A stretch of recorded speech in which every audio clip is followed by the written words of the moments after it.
Cek satu. Bismillahirrahmanirrahim. Assalamualaikum warahmatullahi wabarakatuh. Waalaikumsalam warahmatullahi wabarakatuh. Sahabat religi podcast Kementerian Agama Kabupaten Magetan. Alhamdulillahirabbil alamin.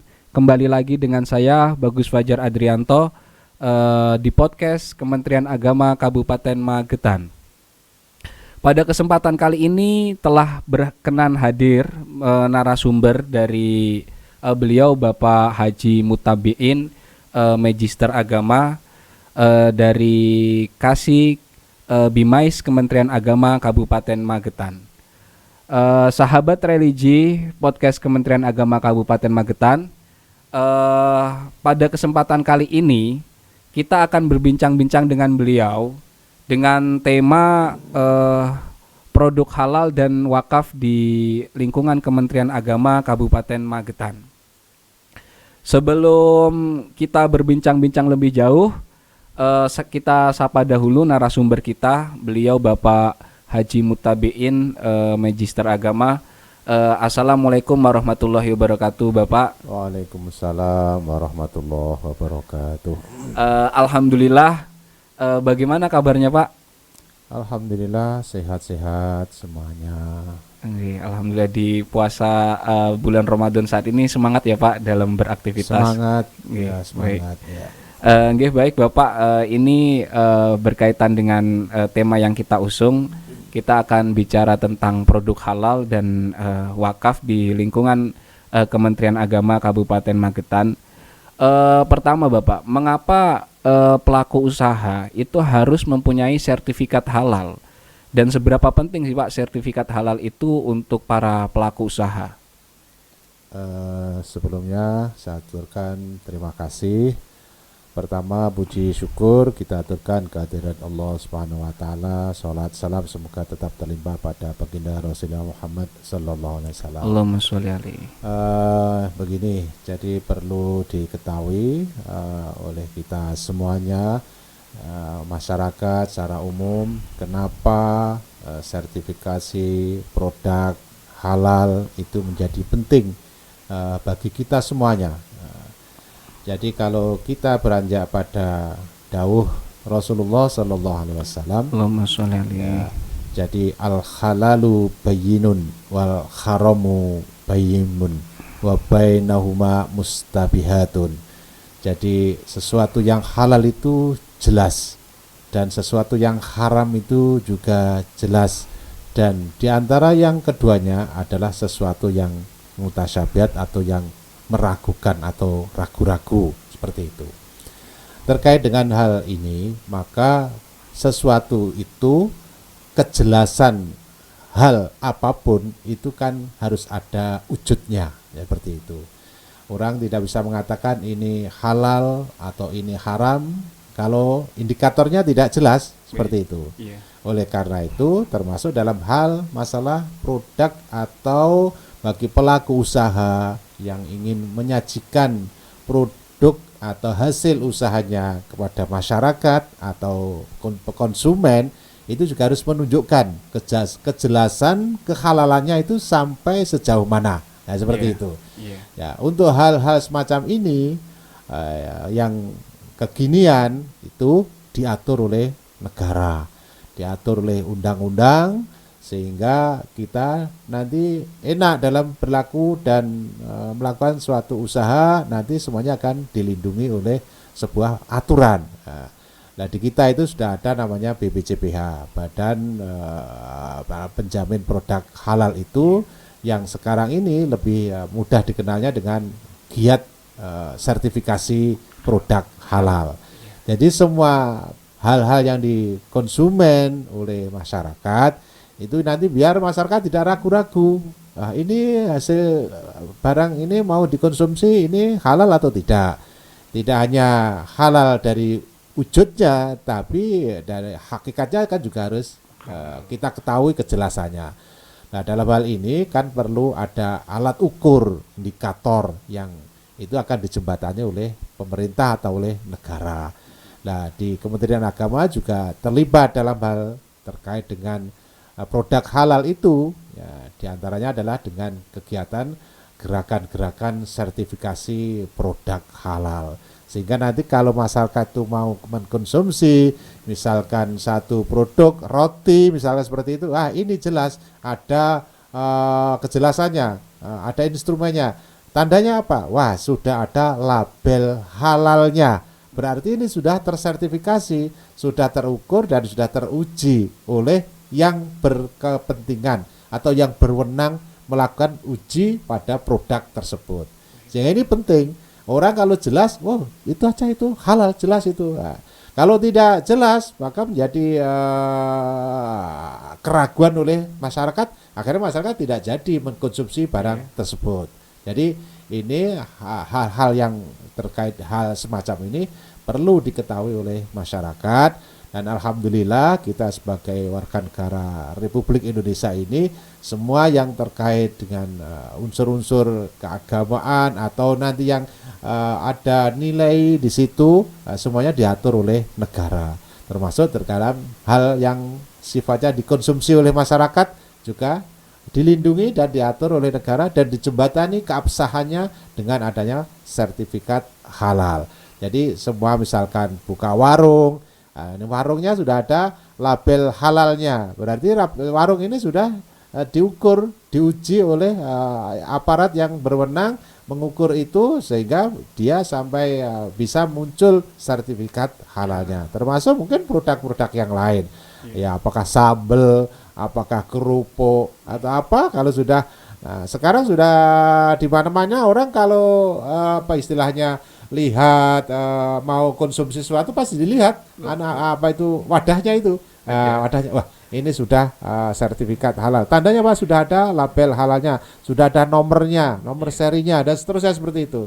Nah, ini saya pernah pengalaman suatu ketika saya di bandara itu ada kopi saja itu sudah ada sertifikat halalnya. Ya, berarti orang kan tidak ragu-ragu lagi untuk mengkonsumsi apa itu atau makanan tersebut seperti itu. Maka ini sertifikat halal itu penting untuk kita semuanya.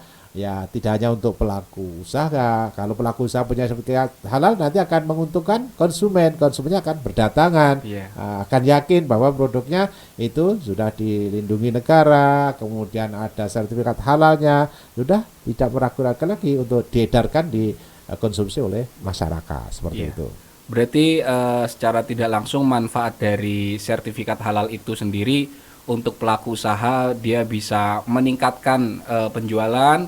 Betul, karena akhirnya dia menerima konsumen bisa lebih yakin kepada pelaku usaha bahwa produk yang dikonsumsi itu sudah sesuai dengan syariat yang berlaku. Betul ya.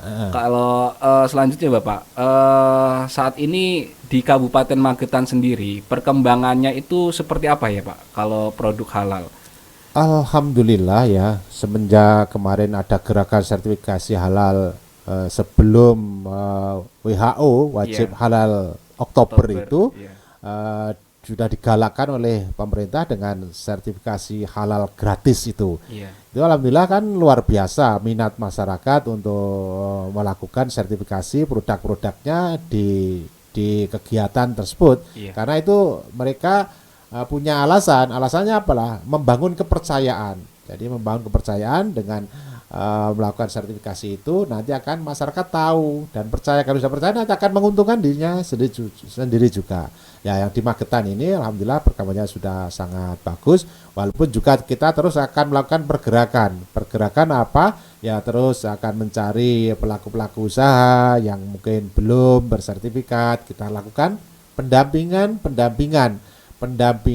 terkait dengan mengukur instrumennya. Jadi pendampingan apakah ini nanti berbiaya atau tidak berbiaya. Nanti kalau berbiaya, kalau sekarang sudah pas 24 Oktober ya, itu sekarang sudah harus berbiaya seperti itu. Kalau yang kemarin masih bisa gratis seperti itu. Jadi seperti itu yang sekarang di Magetan alhamdulillah lah, pergerakannya juga sangat positif ya, sangat bagus.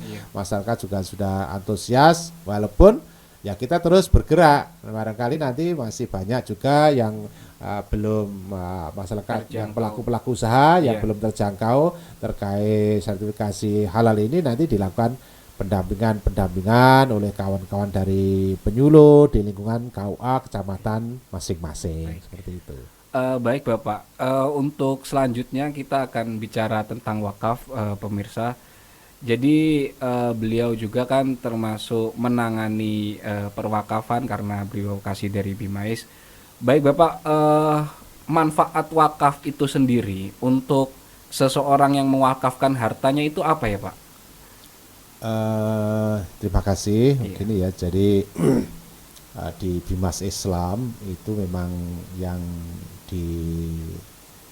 ditangani atau yang menjadi tugas itu tidak hanya terkait masalah pernikahan. Iya. Jadi pelayanannya juga masuk misalkan kemasjidan ya, termasuk tadi sertifikasi halal. Di antara juga termasuk layanan perwakafan. Perwakafan. Jadi, karena wakaf itu sangat penting. Ini kan ada historinya, termasuk pada zaman Rasulullah, ada dikenal dalam sejarah yang sangat muktabar itu, pernah Rasulullah mewakafkan yang pertama itu yang sekarang kita kenal ada Masjid Kuba, itu wakaf Rasulullah yang pertama. Seperti itu. Kemudian berikutnya lagi ada wakaf yang diberikan oleh Sayyidina Umar bin Khattab atas kebun kurmanya di daerah Khaybar, seperti itu. Jadi wakaf itu kalau secara istilah itu adalah menahan pokoknya dan menyalurkan manfaat dari hasilnya. Jadi seperti itu. Jadi kalau sedekah itu ditasarufkan habis semuanya, tapi kalau wakaf itu ditahan pokoknya, kemudian ditasarufkan atau disalurkan hasilnya. Jadi kalau manfaatnya terkait dengan wakaf ini, apalagi nanti bagi masyarakat, karena dengan orang melaksanakan wakaf itu kan ini termasuk juga jadi amal jariah, ya seperti itu. Amal jariah itu ya sebagaimana yang didahulukan oleh Rasulullah SAW itu, ya idza mata benu adama in qata amalu illa min salasin. Di antaranya sodakotin jariyatin. Ya, sodakoh jariah itu diantaranya adalah termasuk wakaf ini. Ya, sodakoh jariah yang pahalanya akan mengalir terus, tidak ada habis-habisnya. Itu dengan cara disedekahkan atau diberikan atau diwakafkan seperti ini, sebagaimana yang sudah dicontohkan oleh Rasulullah dan sahabat Sayyidina Abu Bakar, Sayyidina Utsman, seperti itu dicontohkan pada masa-masa Rasulullah. Nah sekarang kita ini pada era yang sekarang ini itu agar semuanya itu nanti terjaga ya, nilai wakaf dan harta benda wakaf itu, maka harus dijelaskan di situ. Jelasnya itu ada dengan cara dengan disertifikatkan wakafnya seperti itu. Jadi nanti manfaatnya akan terjaga, kehalalannya juga, kehalalan dari harta benda wakaf itu nanti kalau sudah diwakafkan kan sudah terputus. Kan ada unsur wakaf itu kan ada wakif, ada nazir, kemudian ada harta benda wakafnya, kemudian ada mauquf alaih atau yang nanti menerima manfaatnya. Kalau sudah diwakafkan berarti sudah berlepas kepemilikannya dari antara wakif yang punya harta sebelumnya menjadi miliknya atau menjadi diserahkan pada pengelola atau nadirnya yang nanti akan mengelola harta benda wakaf itu untuk bisa diambil manfaatnya dari harta benda wakaf itu. Jadi kalau sudah seperti ini, kalau sudah mau bersertifikat seperti itu, wakafnya itu akan terjaga dan terjaga seterusnya. Bahkan ini kalau di negara kita kan juga sudah dilindungi dengan sebuah undang-undang wakaf seperti itu, undang-undang wakaf. Ya, kita semuanya insya Allah ya pelaksanaan keagamaan kita di negara Indonesia ini semuanya sudah terlindungi dengan baik ya, dan di kita kalau yang nanti terkait dengan sertifikat wakaf, Kementerian Agama juga mendorong masyarakat untuk senantiasa kalau sudah diwakafkan, maka diniatkan diwakafkan, maka segera diikrar wakafkan di KUA, karena PPAIW, pejabat pembuat akta ikrar wakaf itu kan kepala KUA. Nah, agar apa? Agar barangnya ini nanti terjaga kekekalan. Kekal itu abadi ya, kekekalan dan kehalalan ya. Ya hanya kekal. Kalau sudah diwakafkan itu terjaga kekekalannya barangnya itu. Yang diwakafkan itu dari wakif itu terjaga nanti akan bermanfaat. Bermanfaat apa? Bermanfaat bagi wakif itu sendiri, dari amal jariyahnya itu akan terjaga aman, aman dengan diwakafkan itu. Nanti ditindaklanjuti lagi dengan disertifikatkan wakafnya itu oleh pemerintah melalui BPN seperti itu. Jadi nanti kalau sudah seperti itu sudah tidak bisa orang ini, kalau sudah diwakafkan tidak bisa lagi di UT istilah seperti itu. Jadi akan dilindungi oleh undang-undang, dilindungi negara, dan itu akan menguntungkan bagi semuanya. Artinya menguntungkan bagi wakif selaku yang berwakaf, juga menguntungkan bagi nadir sebagai pengelola, dan maukuf alaih bagi yang menerima manfaat daripada wakaf itu sendiri, seperti itu. Baik. Sejauh ini Pak, di Kabupaten Magetan sendiri perkembangannya tentang wakaf itu bagaimana Pak? Gini ya, alhamdulillah kita kalau melihat data itu, alhamdulillah perkembangannya cukup bagus. Jadi masyarakat semakin paham, dan kalau sudah paham itu semakin sadar bahwa apa istilahnya, kalau dulu itu wakaf tradisional itu hanya niat kemudian disampaikan secara lisan. Nah sekarang tidak hanya berhenti seperti itu. Kemudian karena sudah paham, ya diproses secara benar administrasinya, seperti itu, diproses secara benar. Dan ini data menunjukkan perkembangan yang juga luar biasa. Kalau kita lihat dari angka 2021 sampai 2025, ini pergerakan jumlah tanah wakaf di Kabupaten Magetan itu sudah mencapai 646 lokasi wakaf. Jadi ini sudah sangat menggembirakan bagi kita semuanya, ya, atas kerja bareng kita semuanya, seluruh elemen masyarakat, dari wakif, kemudian dari nadir, karena tidak bisa sendiri. Jadi wakifnya punya kehendak wakaf, tapi nanti nggak ketemu nadirnya, nggak jalan, seperti itu. Jadi harus ada kesemuanya unsur-unsur dari unsur dari perwakafan itu, baik itu wakifnya, kemudian nadirnya, kemudian juga nanti maukuf alaih yang akan menerima itu, seperti itu. Jadi alhamdulillah di kita di Kabupaten Magetan ini pergerakan wakaf juga cukup positif, dan kita terus dorong dari yang beberapa lokasi itu yang belum bersertifikat resmi dari BPN, juga kita terus dorong dan melakukan pendampingan, namanya percepatan sertifikasi wakaf. Nanti bisa lewat program yang PTSL ataupun yang program biasa, karena wakaf kan 0 rupiah. Jadi seperti itu, tanpa biaya.